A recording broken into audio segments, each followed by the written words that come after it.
Coming up on Mountain News this morning, the people of Pike County come together to discuss the issues with the ambulance response times in the area. And if you get health care through Medicaid, you could be at risk of losing coverage in just a short time.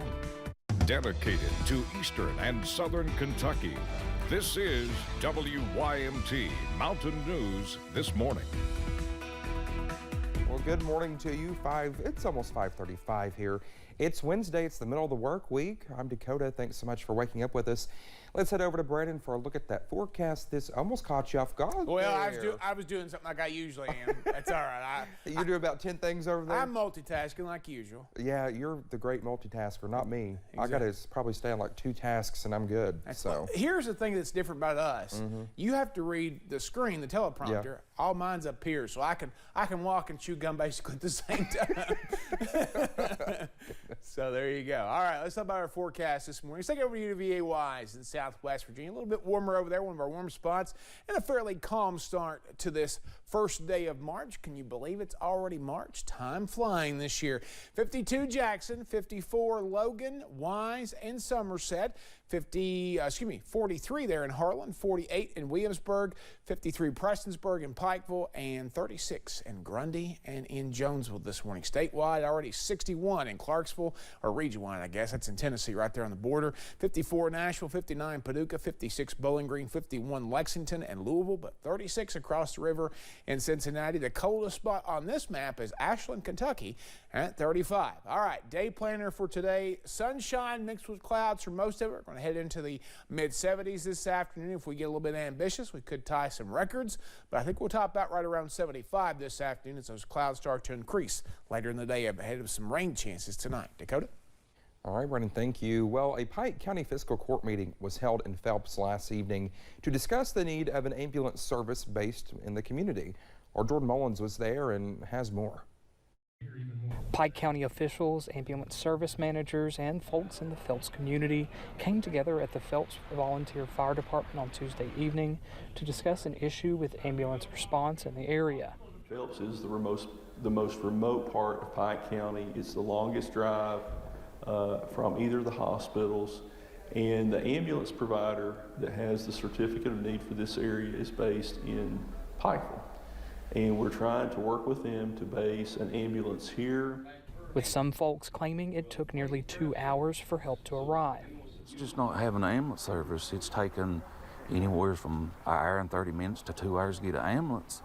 And something has to be done. And it's not just Phelps. It's Fedge Creek, Elkhorn. It's the whole county. But many solutions were discussed, such as training more young people as EMS and paramedics. Young people would help, training people. And if you get them trained young and they like it, they'll stick with it. Junior firefighter program, it went good here. I got some young guys that they've done excellent. At the meeting, those with the fiscal court authorized a temporary solution in partnership with a local ambulance service. Fiscal court authorized a bid for a trailer to be placed here at Phelps on county property, and then the lifeguard will base an ambulance there. And it's not going to be there 24 hours a day because there's going to be out on calls, but it will be based here. While more long-term solutions are waiting to be solved. In Pike County, Jordan Mullins, WYMT Mountain News. Well, those with lifeguard EMS services say staffing is an issue for several areas, and due to the first responder shortage, only 6 to 7 ambulance crews are working in Pike County at any time. Well, if you get health care through Medicaid, you could be at risk of losing coverage during the next year. The Kaiser Foundation reports the number of people nationally who could lose health insurance ranges from 5 to 14 million people currently, and there are around 91 million people currently on Medicaid in the U.S. States are soon eligible. Are soon eligible. We'll be checking everyone's eligibility for the first time in 3 years, something that had stopped during the start of the pandemic. Don't panic. It's just basically saying, hey, we found you, and you're going to need to communicate with us to where we can make sure if you qualify for this aid, it's going to keep coming.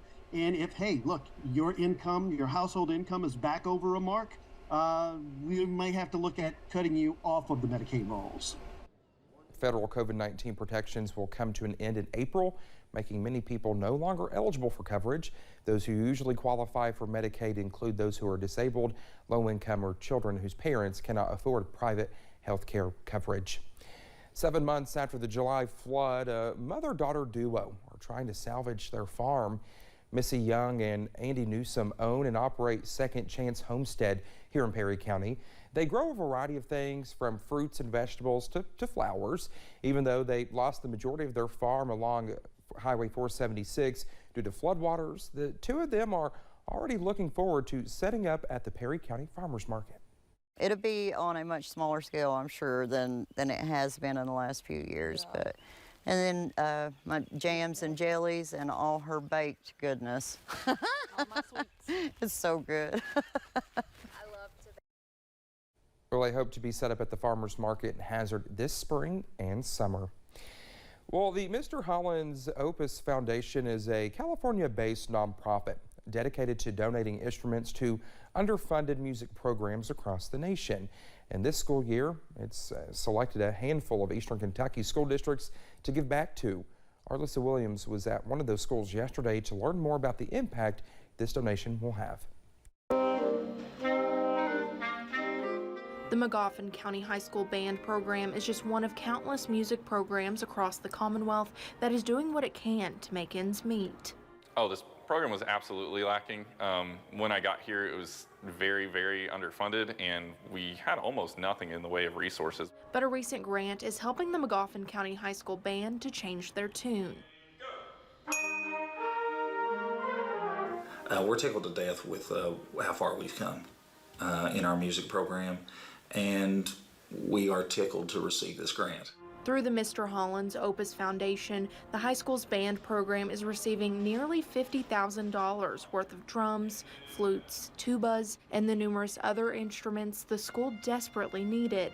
There have been multiple students that actually can play in band now that couldn't before because we didn't have instruments for them, and I always hated turning them away. It always hurt so much, so I was like, we just don't have an instrument. You have to provide your own. But now that we can do that, we've had multiple students, probably 5 to 10 students were able to join band this year just because they now have instruments.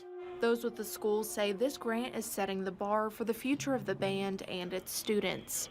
A donation like this probably saves more students than we'll ever know in terms of whether or not they go down the road and want to pursue music in our school. Leaving a lasting impact on the music makers of the mountains. In Magoffin County, Arlissa Williams, WYMT Mountain News. Magoffin County High School Principal Brian Conley says this grant can also provide more opportunities for students to excel beyond sports, academics, or other venues. We have a list of the other schools across the region who were awarded this opportunity on WYMT.com. Well, just ahead this morning, a Marvel actor posts an update about his road to recovery after being severely injured in a New Year's Day accident. And while some storms tonight could pack a bit of a punch, all eyes are on Friday as a strong cold front approaches. I'll have the latest on that part of the system in about 3 minutes.